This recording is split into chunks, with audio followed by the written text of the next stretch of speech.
తప్పు, కొమ్మినేని శ్రీనివాస్ని అరెస్ట్ చేసింది తప్పు అని చెప్పి వెంటనే విడుదల చేయమని చెప్పి విచక్షణాధికారాన్ని సుప్రీంకోర్టు ఉపయోగించి ఆర్టికల్ 32 ప్రకారం తనకున్న విచక్షణాధికారాన్ని ఉపయోగించి విడుదల చేయమని చెప్పి ఆదేశాలు ఇచ్చి చంద్రబాబు నాయుడు చెంప చెల్లుమనిపించిన సుప్రీంకోర్టు మరి అదే కేసులో సాక్షి కార్యాలయాలను ఇంత దారుణంగా దగ్నం చేస్తూ ఉంటే, మీడియా గొంతు నొక్కే ప్రయత్నం చేస్తూ ఉంటే మరి చంద్రబాబు నాయుడు గారు దీంట్లో దోషి కాదా? ఒక ముఖ్యమంత్రిగా ఉన్న వ్యక్తి చేయాల్సిన పనేనా ఇది?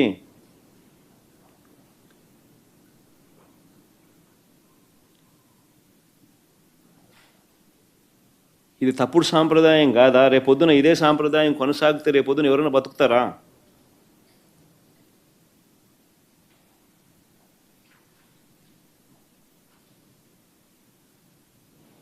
ఈరోజు సాక్షి, రేపొద్దున ఎన్టీవీ కావచ్చు, రేపొద్దున TV9 విలేకరు కావచ్చు, రేపొద్దున ఇంకొకటి కావచ్చు, బతుకుతారా ఎవరన్నా ఇదే కొనసాగితే?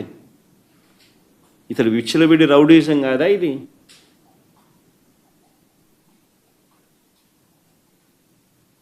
అంటే ఆయనకు వ్యతిరేకంగా ఎవరు ప్రజాశక్తి కావచ్చు, ఇంకోడు కావచ్చు, ఆయనకు వ్యతిరేకంగా ఎవడు మాట్లాడినా, ఎవడు రాసినా, ఎవడు చూపించినా రెడ్ బుక్ రాజ్యాంగం కరెక్టేనా ఇది?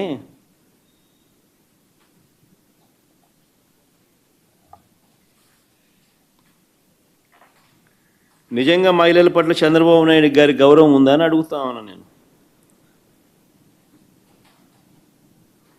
నిజంగానే మహిళల పట్ల చంద్రబాబు నాయుడు గారికి నిజంగా సిన్సియర్గా అడుగుతా ఉన్నా, గౌరవం ఉందా చంద్రబాబు నిజంగా నీకు అని అడుగుతా ఉన్నా నేను. ఎందుకు అడుగుతున్నానంటే, నిజంగా గౌరవం ఉన్న వ్యక్తులైతే సత్యసాయి జిల్లాలో రాఫ్తాడ్ నియోజకవర్గంలో రామగిరి మండలంలో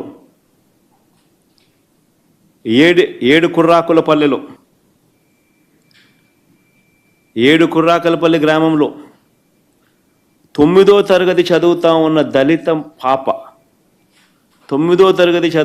దళిత చిన్నారిని, దళిత బాలికను టీడీపీ వాళ్ళు 14 మంది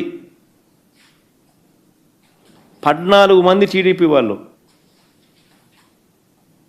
సామూహిక అత్యాచారం చేస్తే, ఆ బాలిక గర్భం దాలిస్తే, ఆ బాలిక ప్రెగ్నెంట్ అయితే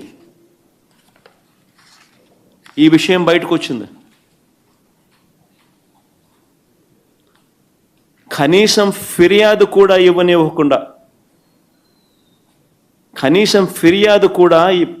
ఇవ్వనివ్వకుండా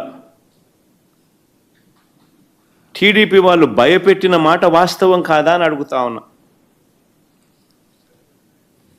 ఆ పాపకు పాపం తండ్రి కూడా లేడు. అలాంటి తండ్రి లేని ఆ కుటుంబాన్ని వీళ్ళు చేసిన పనులతో ఊరిడిచిపెట్టి వెళ్ళిన మాట వాస్తవం కాదా అని అడుగుతా ఉన్నా.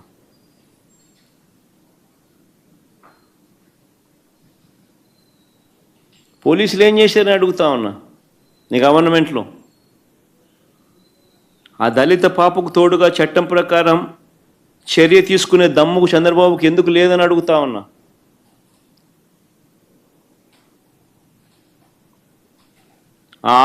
ఆ ఆడబిడ్డ జీవితాన్ని రాజకీయంతో ముడేశాడు.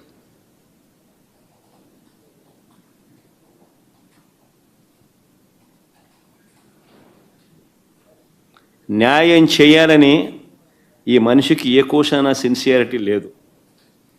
మహిళలంటే గౌరవం ఉన్న వాళ్ళు చేసే పనేనా ఇదని అడుగుతా ఉన్నా. అదే అనంతపురం కంబైన్డ్ జిల్లా, అదే అనంతపురం జిల్లాలో ఇంకొక ఘటన. ఇంటర్మీడియట్ చదువుతా ఉన్న గిరిజన బాలిక సాకే తన్మయి, ఆ బిడ్డ కనపడడం లేదు అని తల్లిదండ్రులు జూన్ 3